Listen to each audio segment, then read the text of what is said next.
Good afternoon sa ating lahat. Ito po yung ating part 2 ng video tutorial para sa mga tips and techniques paano natin mapapadali ang pag-i-encode natin kay EFRS.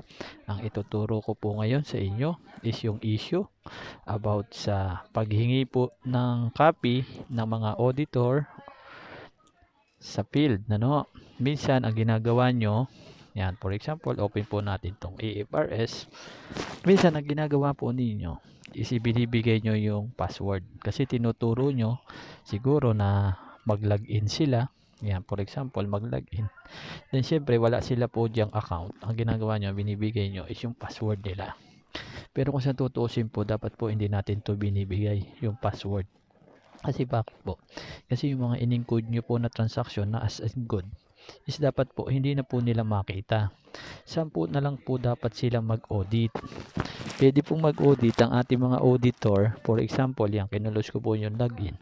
Kasi po, dito pa lang, pag open pa lang po ng system, kahit na ganyan, turuan nyo sila. Dito pa lang, pwede na po silang mag-audit by using the reports. No? Dapat po, dito lang po sila titingin. No, kasi ito na po yung final. Kasi yung lahat na nag-a-appear dito is yung final na report na naandito. Dapat dito lang po natin sila tinuturuan. Hindi po natin sana binibigay yung ating mga password. Kasi yung individual per transaction ng mga JEB, yan, ituturo lang natin kung paano nila makuha yan. I-click lang yung regular, kung regular fund, di ba? Then ilalagay lang ano bang kailangan nilang date, ano bang kailangan nilang report for the month ba? Ayan, for example, for the month. Then ayan, pwede po nila siyang i-view. Yan, dito lang po sana sila na pwedeng mag-audit ang mga auditor. No? Yan. Dito lang po. Huwag po natin silang bigyan ng access para dun sa data entry nyo o dun sa editing data facility. Dahil hindi na po nila karapatan na ma-open yun dahil yun po ay data entry ninyo na pinasukan nyo ng data. Ngayon, is kung gusto nila mag-audit is more on dito lang sa part ng mga report. Kung gusto naman po nila makita yung mga soft copy ng mga in-encode nyo, turuan nyo din po kung paano sila mag-export. Yan. Yan. Ang pagkuha naman po ng mga ganyan, for example, yan sa journal, check disbursement journal. I-click po natin yan. Nakalagay po dyan. Ang kailangan po nila is month ng January, for example. Yan.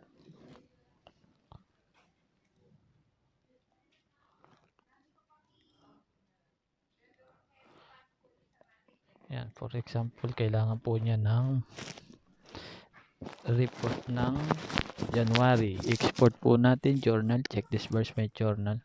Then ilagay po sa desktop kasi mas madali makita. Then baguhin nyo po ito, yung file name, lagyan nyo January. Then i-click natin. Hihingi lang po sila ng start date. Ang start date is January 1. Then end date is January 31. Yan po yung for the month of January na data na ating ilalabas. Pag ikinilik po natin yan, is automatic. Ayan na po. Ngayon po, pwede po naman nila yan i-manipulate kung ano yung gusto nilang makita under dyan sa ating report.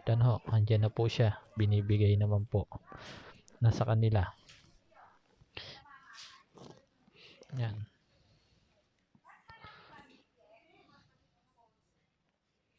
Ayan po siya.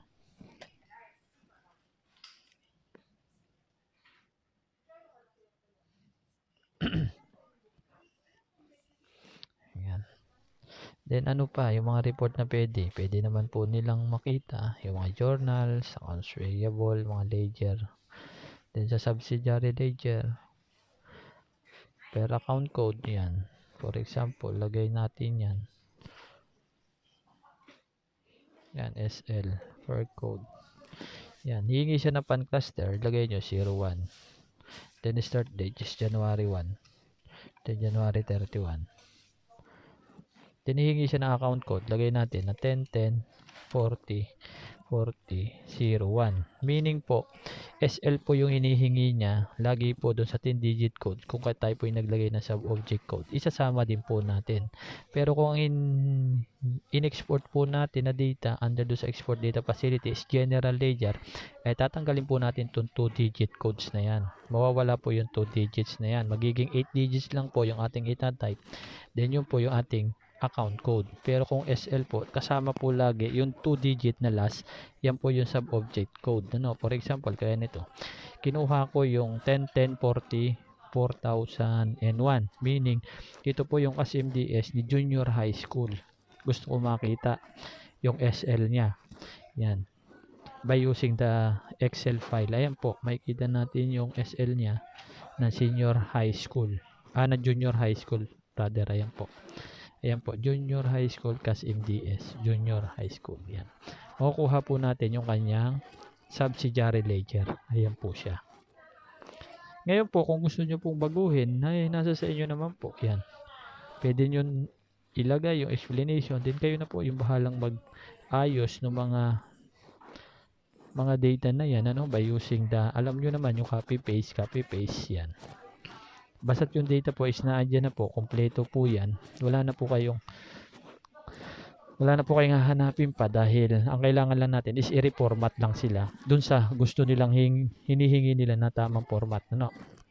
Yan, basta't yung system na i-pares natin, ibinigay yung data sa inyo. Ngayon po, kayo na lang po yung mag-aayos yan based dun sa gusto po nila. For example, ano.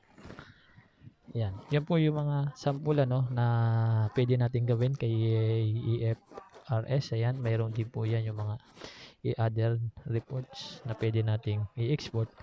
Ito naman po, kung tayo po ay mayroong difference sa trial balance, ano, for example, mayroon tayong difference na 0.1 is pwede po natin siyang i-click yung transaction with difference. Then ilalagay po ulit natin sa desktop. Then i-click natin yung okay. Then ihingi po siya ng interparameter na 0 na pan cluster 01 po under the regular pan. Then start date is January 1. Then January 31, dahil lang kailangan natin data is for the month ng January. Then dito po yan, makikita nyo po, no, yung sinasabi kong transaction with difference. Dito po nag-a-appear dito lahat ng JEB o lahat na na-create nyo na JEB under kay EFRS ay mag-a-appear po dito. Ngayon po, kung mayroon po dyan nagdi-difference, madali nyo na makita. Makikita nyo na po by using the data. Then puntahan nyo po yung filter. Ayan yung filter. Then lalabas po yung filter dyan na button sa taas. Then i-click nyo under dito sa difference. Yan, kung may difference po dyan, yan for example, kung may difference po dyan, i-click nyo lang po. Then i-click nyo yung okay, lalabas po kung anong JEB yung katapat niya. Yung po yung hahanapin nyo. Yung po yung hahanapin nyo na JEB number kay EFRS. Meaning, pupunta kayo kay Editing Data Facility. Then, i-search nyo po o i-find nyo yung JEB number na to. For example, yung 2 na may difference siya na, for example, na 2. Ayan, may difference na 2 pesos. Yung inyong trial balance.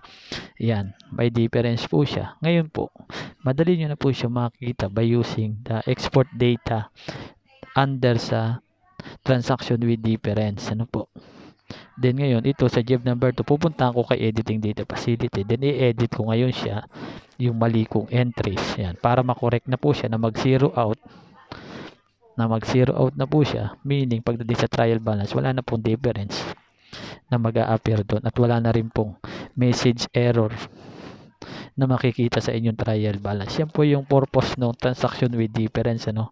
Kaysa maghanap po kayo ng individual transaction nyo sa EFRS by using navigation button, yung next, previous, yun po yun, no? Yun lagi ginagamit ninyo dahil hindi nyo nga po alam kung paano hanapin by using the transaction with difference using the export data in EFRS. Ano? Yan po yung part 2 natin. Sana ay makatulong po ulit sa inyo itong video tutorial na to. Maraming salamat po.